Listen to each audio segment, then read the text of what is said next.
Hello and welcome back to Dear Comms, the coffee break podcast where we tackle your biggest corporate comms challenges. I'm Imogen. And I'm Amanda. We're here to give you practical, no-nonsense advice so you can focus on the things that will really drive influence, engagement and impact. Today's the first of a double header. We're dealing with a topic we've had a load of questions about and one that's familiar to all of us, and that's feedback, whether it's good, bad or non-existent. Today we're going to be looking at when you're on the receiving end of feedback, and next week we'll explore how you can give feedback effectively to others. It's that word, feedback, isn't it? I think we automatically assume that we're not going to like it, but it is essential for ongoing development and growth. The challenge is that it's not always delivered in the most helpful way. Now, I think this is sometimes because the feedback giver doesn't know how to give feedback effectively, and that's you. Listen to our next episode. But sometimes it's just a lack of awareness of their impact and the impact of their feedback. Absolutely. Receiving feedback can be so complicated, and it's something that I've struggled with throughout my career because it can hurt your feelings, it can leave you confused, or sometimes, and I think this is actually worse, you never get feedback. Yeah, and then you're left with a void and you make assumptions. I think without clear, actionable feedback, it really is challenging to know where to focus your efforts for improvement, and it leaves you stuck and uncertain about your performance. Every type of feedback you get calls for a slightly different approach, although there are some commonalities. But why don't we work through each in turn and figure out a good way to handle them? I think there will be a red thread throughout this, and asking questions is one of them. But if we start with critical or negative feedback, that is tough. You might jump to feeling that the comments are unfair, overly negative, or even personal. So it's really natural to feel defensive or disheartened. And I think sometimes it can sting a bit, but that's when it's really a goldmine for improvement. Yeah. The first thing to do when you're getting negative or critical feedback is to breathe. Big, deep breath. Your heart is going to be telling you to react, to come back, to defend yourself. But take a beat. This feedback is data. This feedback is something that you need in order to do your job better. So while it might not be completely accurate, you need to find out more. Yeah, fight the biology and the adrenaline kicking in. This is where you need to engage in active listening. So repeat back what you've heard to make sure that you really understand what's being said. And ask plenty of questions. Can you provide an example? What do you think I need to improve? What does good look like? I like that question. What does good look like? Because it means they have to offer up something more of themselves. The key is to separate message from emotion. And although it's hard, be honest with yourself and ask yourself, is there a grain of truth in what's being said? If we take out the tone, take out the delivery, take out the person giving the feedback, what is this really about? Yeah, that is absolutely critical. We jump into assuming that it's bad intent or malice. Try not to. Try and be open. Actually, is this feedback a question of misalignment or missed expectations? Are you managing a perception? I think it's important to think about what pressures are on the person giving feedback.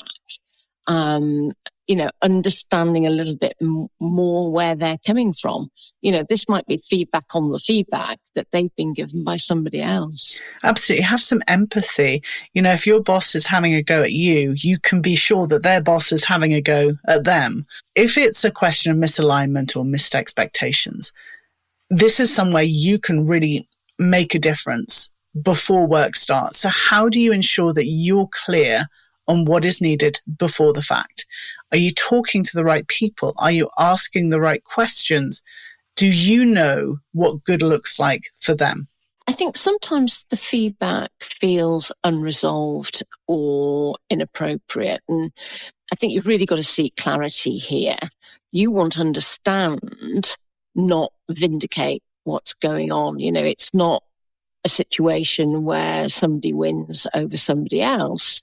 Ultimately, your goal is to get that feedback in order to grow. So even harsh feedback can offer valuable insights if you approach it with an open mind. So, how can you turn that critique into something that you can take action on? Really important to understand that feedback is not a zero-sum game. It's not an I win, you lose. Yeah. And how you respond matters almost more than the content of the feedback itself. Your response is a chance to show your values, to show your leadership, to show your desire for growth. So be gracious, be thankful, and be curious. Yeah, rise above it, if you like. Absolutely. Amanda, I think, generally, if we ask the right questions, negative feedback can be quite specific.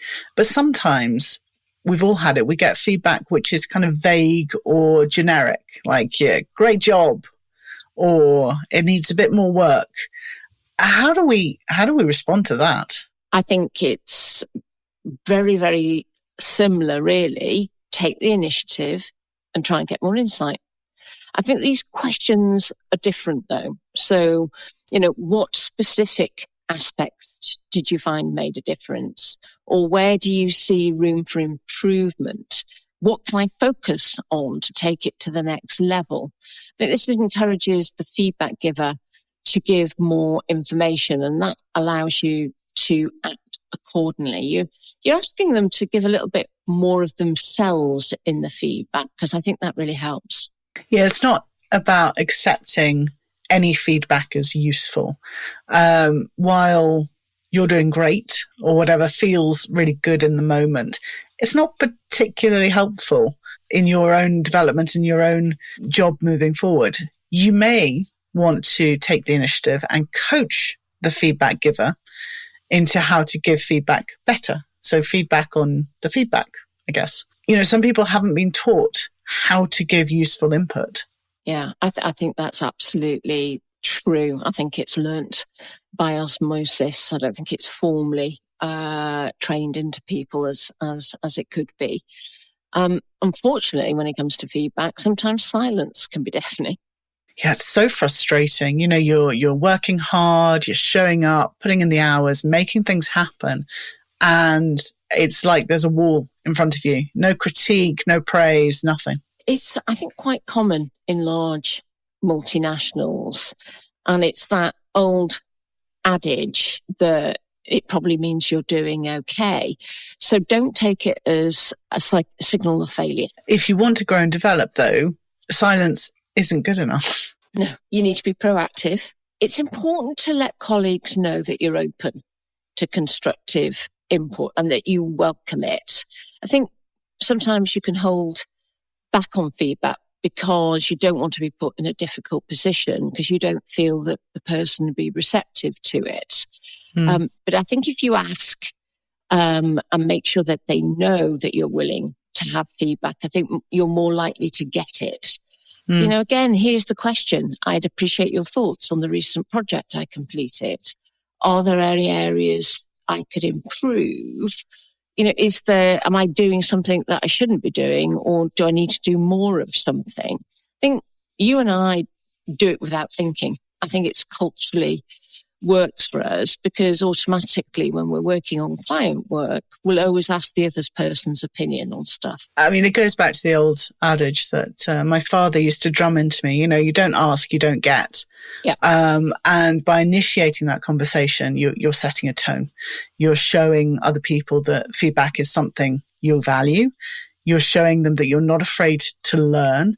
And that's a really powerful position to put yourself in. You always need to dig deeper. You always need to know more because if you know specifics, you can do it again and again. you can understand and replicate that success. I can't believe I'm saying this, but sometimes positive feedback can be frustrating too, can't it? It can. Well, it can be so non-specific. So again, you've got to delve deeper. Yeah, it's not good enough just to have a thank you for all your great work on X. If you can, ask follow-up questions. What aspects stood out to you?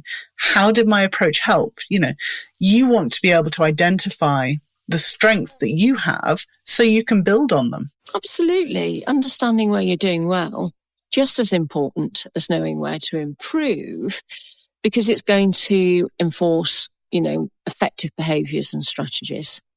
I think to sum it up, when it comes to feedback, it's important to remember it isn't about ego.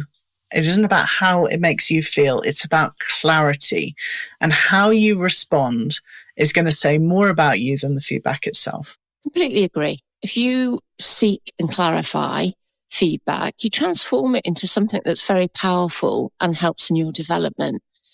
It means you're taking control of your professional growth, and that you're interested in improving, and that you value openness and transparency.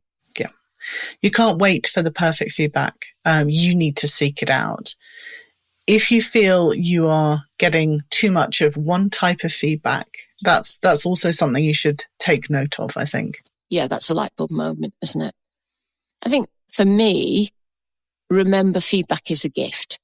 Now, sometimes it's wrapped in challenging packaging, but it always offers a chance to learn and improve if you just seek out that nugget of insight.